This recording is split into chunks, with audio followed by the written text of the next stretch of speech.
Welcome to the Business Development Podcast, brought to you by the Global Business Development Association, delivering the strategies and tactics to boost your career and corporate growth.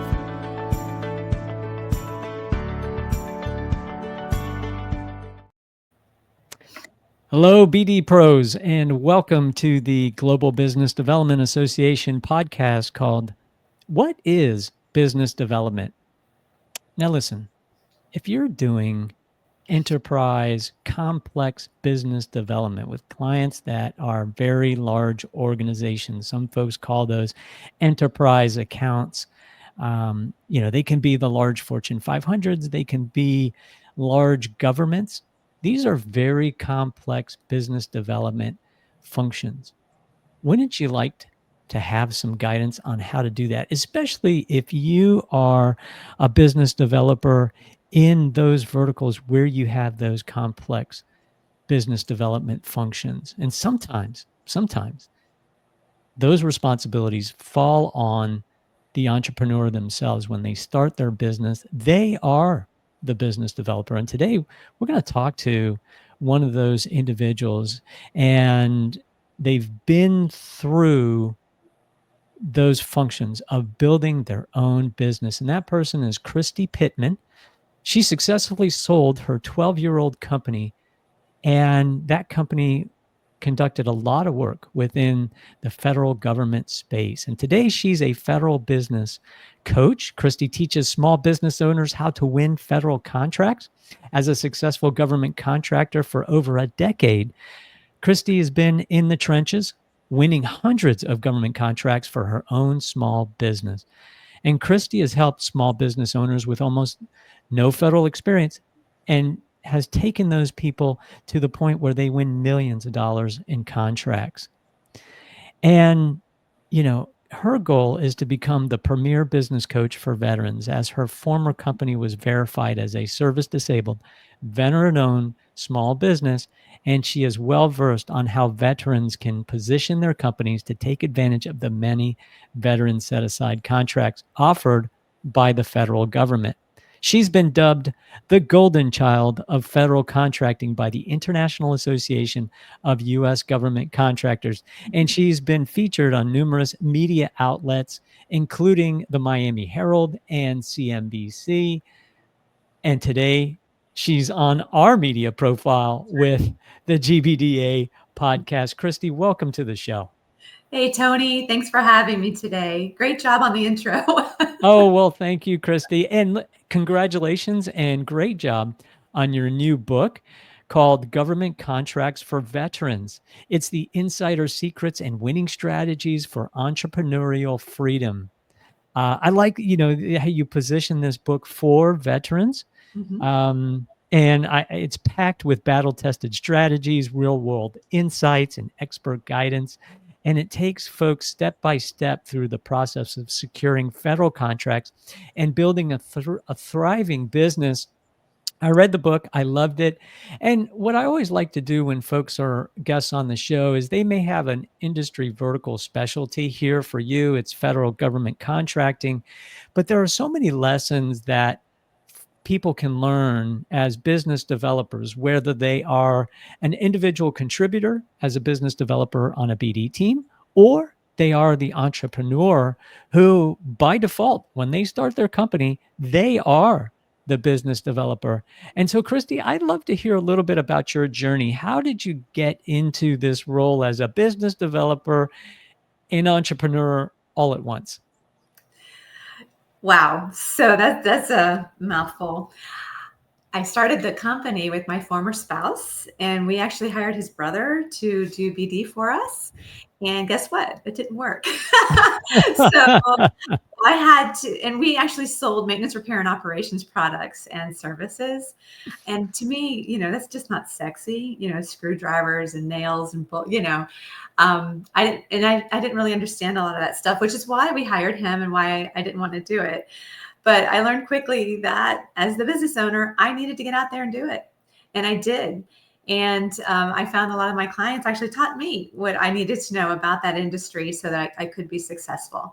But yeah, I'm the one who had to go on site. I had to figure out the projects, figure out what the needs were. And, I can't say I speak that language really well still, but they just gave me enough information I needed to be successful and to solve my clients' problems. Yeah, I love that. Look, folks, if you are an entrepreneur, guess what? You are the business developer. You are the chief growth officer for your company, and there's no escaping it. Even if you try to hire your husband's brother, Right. That's what you you can't will just. become. It doesn't matter. It doesn't matter. You Yeah. are in BD. Congratulations. And I'm happy I did that, Tony, because I'm sorry. I'm happy I did because I understood what that role is, so that later on I was able to teach other people how to do it. So once Well, I and what understood it, and I could teach it. I But love go that. I ahead. love that, Kristy, because what's great about your story too is that you realized, okay, this is not working out. I need to be the business developer in my business. And on top of that, the part I really love about your story is that you were open enough. You did not let your ego get in the way. Where you, I'm sure, asked wonderful questions of your customers, and they knew that you were coming from a position of giving. You had something to Mhm. provide to them, but yet you asked the right questions, and you had the humility to listen to their guidance. And because of that, they taught you a lot of things that, well, you probably put in your book, right? So tell us a little bit, how did you, what compelled you to write this book? Why now? Oh, wow. So it's book number 2. So my first one was it's called Screw the Joneses, 27 and a half tips on how to have a blast while you last. So I do love writing, number one. So the reason I wrote this book is just because I had acquired so much knowledge and information. I made all the mistakes, Tony. I made all the mistakes, but we ended up winning big time. And I wanted to share, the mistakes and how I overcame them, and also strategies. And I just wish that I had a book like this when I had started. But it can be very complicated, this government contracting maze. It can be very complicated. So I wanted veterans in particular to have a tool that made it very clear to take all that very complicated, the rules, regulations, and how to do it, and simplify it in layman's terms, and in their terms, so that they could understand how to pursue the government contracts and be successful in business and in life. Well, and again, this theme of humility as a business developer, we don't always have the right answers. We make mistakes. It's the ability to learn from those mistakes and not obsess about the fact that you made a mistake. You're not perfect. As a business developer, I always liken it to the role of being a lifeguard. We're out there to save our customers. And, sometimes we can't get to them in time. Sometimes we can't save them. But as long as we try our best and we learn from those efforts, then Mhm. goodness comes of it. And when you operate from a position of giving, and clearly you've done that throughout your career, where you want to now give back to the community of entrepreneurs and by default, business developers. So, Mhm. Kristy, I loved your book. It was great. And I think Thank there are you. so many lessons that entrepreneurs and business developers writ large can learn from your book and from you in particular. So I always like to ask my guests their top 3 BD tactics, things that really move the needle for you, those aha moments that really made you say, oh, wow, okay, this is great. So, Kristy, let's start off with number 1. What's one of your favorite BD tactics? Okay, drum roll, please. Right. Number 1 would be systematic relationship building. So the reason and I know relationship building is probably most of your guests, so it's definitely one of their tactics, right?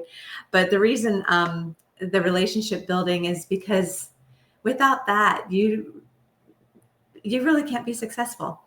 I had met a wonderful gentleman from the VA who said there's a difference between contacts and contracts, and that's the R, and the R stands for relationship. Wow, I like Isn't that. that great? Yeah, I That mean, is very clever. Yeah. yeah, yeah. But the relationships, I was able to, I am. I am still able to talk with my clients and help them, but the goal is that we want them to think about us when they need to solve a problem. And if there's no relationship there, they're not going to think about us. And in government contracting, it's a lot about responding to solicitations. Most of my contracts did not come from sam.gov. Most of them came from the phone call. And the phone call saying, hey, Kristy, can you get me a quote for this? We have a problem. And I was able to solve it for them. And it never went out to Sam. That would be the large majority of my contracts. And it's because of the relationship. Yeah. Well, so for folks that are listening and you are not in the government contracting space, or you're not in the U.S. federal space, SAM, it's called sam.gov. This is the database for the federal government announcing all of their upcoming solicitations and monitoring the status of all contracts. And Kristy, you've unlocked probably the secret that so many people want to learn about, which is, how do I get a contracting officer or a procurement official from a large enterprise to call me, and me not have to chase them or chase these solicitations that are publicly announced where you have so many competitors. Right. And you talk about how the R in contracts is for relationships. So let's dig a little bit deeper on that one if we can. How did you go about building those relationships? Well, I would take them to football games and put them in the stadium studio. Okay, for those of you who are not government contractors, you're not allowed to do that, right? So I did come from the commercial world where, you could drop off a Subway sandwich or take them to lunch or, get them a gift of some sort. But in government contracting, you absolutely cannot do that. It's such a no-no. So it becomes a whole different ballgame, relationship building and business development with the government. How did I do that? Was I physically went to where they are at their facilities and met with them and just was able to start a relationship. People don't care how much you know until they know how much you care, right? So I was able to learn about them. What are some of their personal things, their family, their hobbies, and what their interests are, and then really dig into what their job was at their facility and how I could support them. So, and then I would stay in touch. I talked about a systematic relationship, making sure that I would touch points often, systematically, weekly, monthly. I would send an email once a month or once a week, and then visit them once a month, or whatever that systematic approach was. I would put that in place so that there was a constant type of relationship building and follow up. And when you reached out to them, what would you say? Would it be just like, hey, I'm just following up, just checking the pulse here? Would it be things like that, or what else would you say? Would you what kind of, would you send them content? Do you send them ideas? What would you do? Yes. Yes. If there's anything that's out in the news that would be important to their job or to their agency that maybe they weren't aware of, or even something in their industry that could help them become a leader in their industry. So I would share knowledge and information with them. Also, definitely following up on the past communications, right? Like, they need a project, they need some help. I would, find a solution for them and follow up on that. But when there was nothing to talk about, there was always, there's always holidays, touch points during Veterans Day for sure.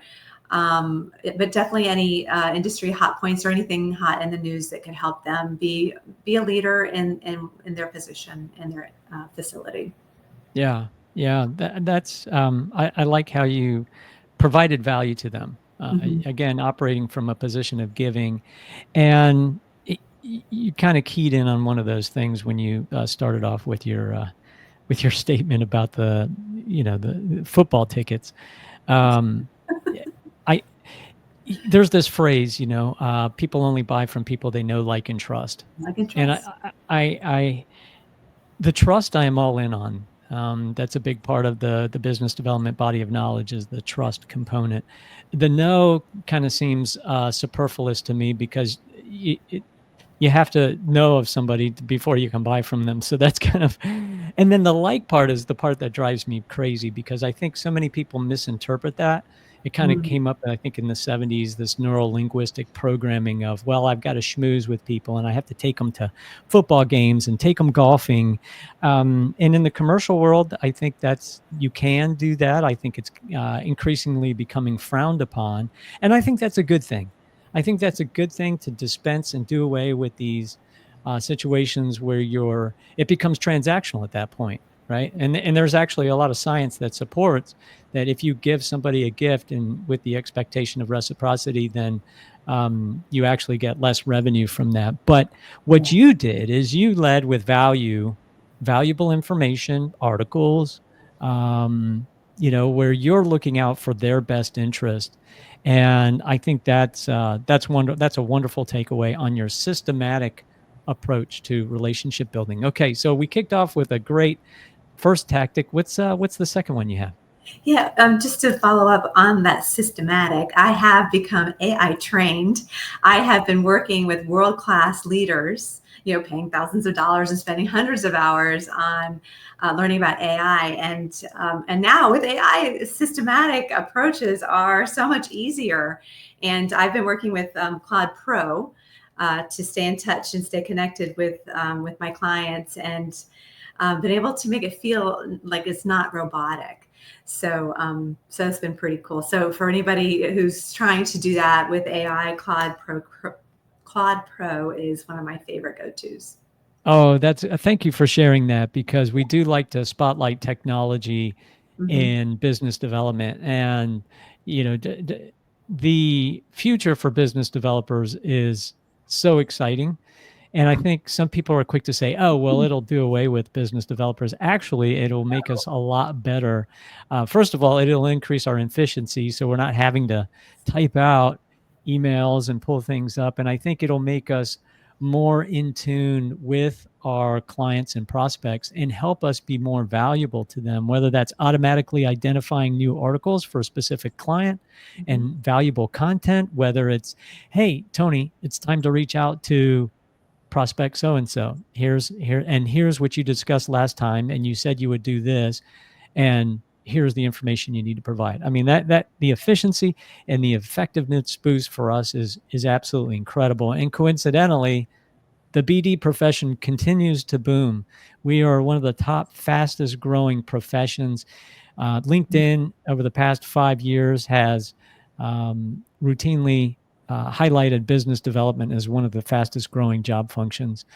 And so, we're definitely booming, and I think it's because of these tools that we have now Hmm. that will make us highly enabled business developers. Yeah. Okay, great. Thank you for that. And what they say is that AI is not going to replace human beings, but it will replace those who are not training in AI. Mm. So as human beings will not be replaced, but we do need to be trained. Otherwise, other people who are trained are, going to be more efficient and have these tools available that they're going to get a lot more done in less time. Yeah, well, and nobody wants to build a relationship with a robot. Yes. Right? Okay. So, Yes. okay, wow, I love that piece. Um, what's number 2? Okay. Number 2, communicating value. And I'm sure you've heard that a lot too. And really communicating value that reduces buyer risk. Okay.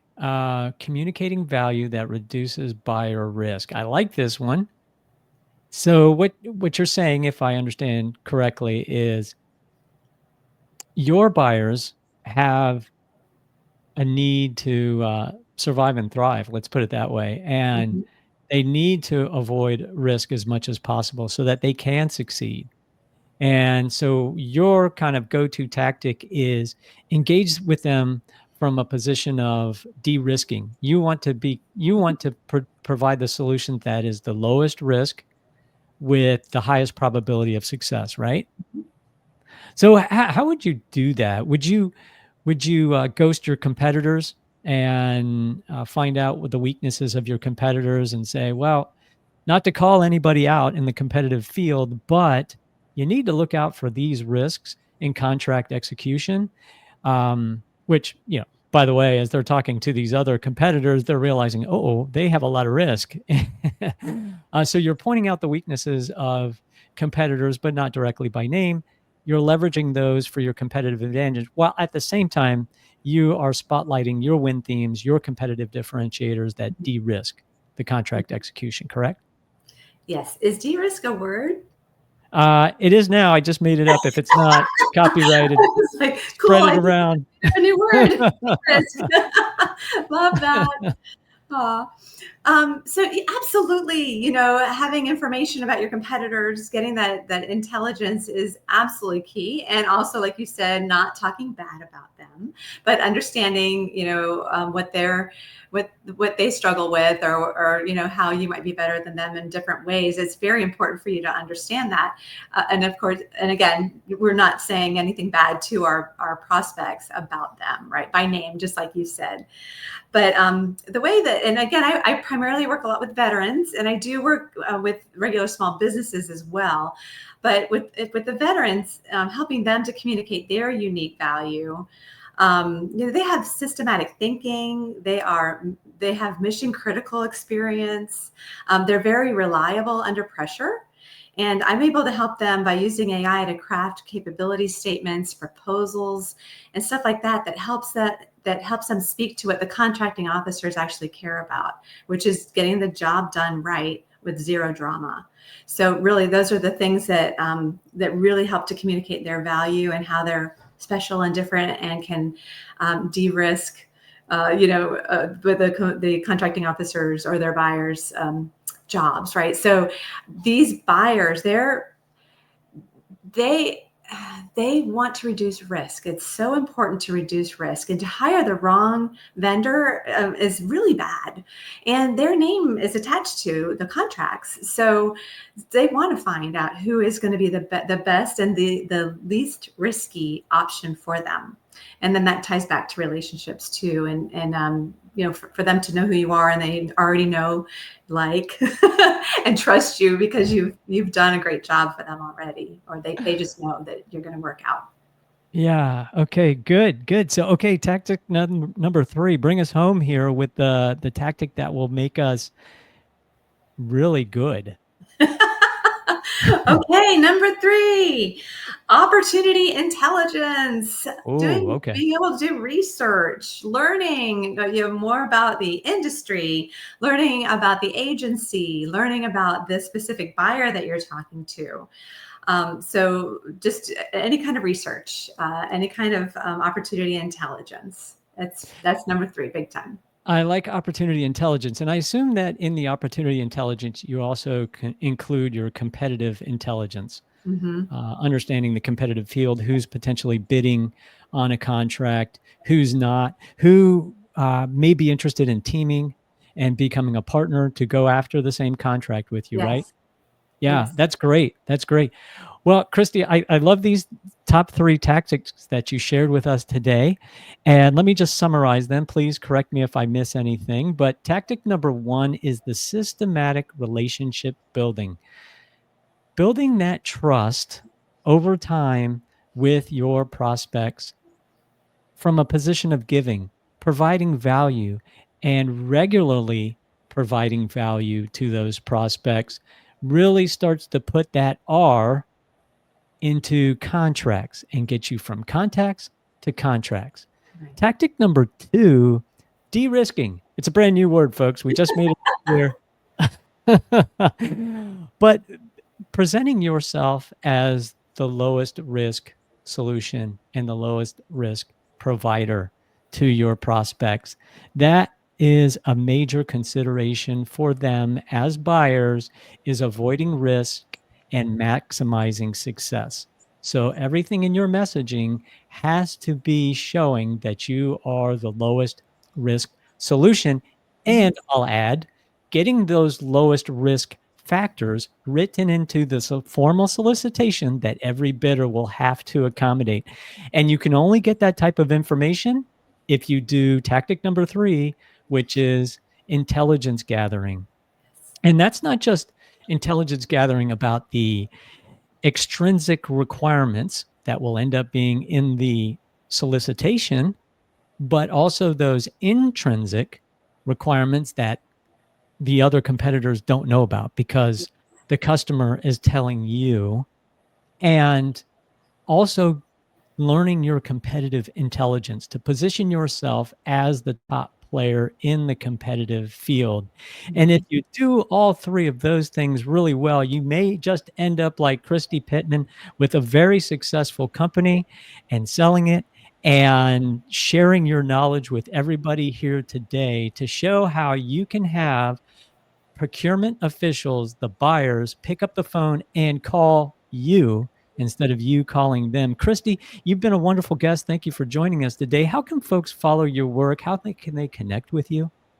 Oh, awesome. So my website is at peakperformancestrategies.net. So it's www.peakperformancestrategies.net. And for your listeners, I'm offering a free chapter to my book. So they can download the chapter number 2. My book, again, is Government Contracts for Veterans, and they can find that on my website. Just click on download the free chapter here. And then also, I have a special toolkit. I am working with my clients now, helping them to build their digital twin through Claude Pro, helping them with their intelligence officer to help them gather their intelligence with Notebook LM. And I don't know if you're familiar with that. I love that. And then also helping them build their command center through Notion, which is another powerful AI tool. And so I'm helping them just take all this, the noise from the AI. And I have specific tools that help them to get organized and systematized so that they can be very successful. So I have a free tool that I am able to offer to your listeners as well that can help them to build these systems themselves. Oh, wow. Well, any chance to get the inside scoop on some great business development tech stack is wonderful. Sounds like that's the makings of your next book, Kristy. Right. But hey, in the meantime, if you want to read Kristy's work, grab a copy of her book. It's on Amazon, 5-star rated. It's called Government Contracts for Veterans, Insider Secrets and Winning Strategies for Entrepreneurial Freedom. Kristy Pittman, thank you so much for joining us today. And thank you for giving back to the community of business developers, especially those veterans that served us selflessly. Wow, a wonderful mission you're on. Thank you. Thank you so much, Tony. Thank you for listening to the Business Development Podcast. Join our free community of corporate partners and business development professionals advancing the art, science, and ethics of the business development profession at gbdassociation.org.